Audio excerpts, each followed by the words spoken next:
बहुत से मेरी जितने भी पेरेंट्स उनकी कंप्लेंट है कि सर बच्चा दूध पीने के बाद तुरंत वॉमिट कर दे रहा है, बर्पिंग की कोशिश कर रहे हैं लेकिन बच्चा बर्पी नहीं कर रहा है, तो क्या करें। तो मैं आपको डिफरेंट टेक्निक्स आज सिखाऊंगा। सबसे पहले अपने बच्चे को दूध पिलाने के बाद जेंटली उसको ऐसे अपने कंधे पे ले जाइए।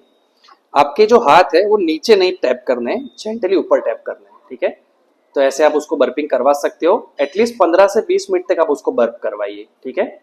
दूसरे कुछ पेरेंट्स बोलते हैं कि जो मुंडी है उसका हेड है वो ठीक नहीं रखता है, वो हिलाते रहता है। तो उसके लिए एक दूसरी टेक्निक है जिसमें बच्चे को आप ऐसे आपके लैप में बिठा सकते हो, ठीक है। ऐसे उसके हेड के सपोर्ट कर सकते हो और उसके बाद जेंटल उसको ऐसे टैपिंग कर सकते हो, ठीक है। और तीसरी चीज, कुछ बच्चे फीडिंग के एक आध घंटे के बाद भी बिकॉज ऑफ एक्सेसिव गैस रोते रहते हैं।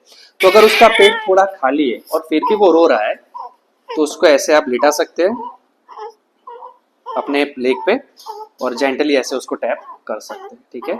ऐसे भी वो शांत हो जाएगा। लेकिन ये जो आखिरी वाली टेक्निक है वो आपको भूखे पेट ही करनी है।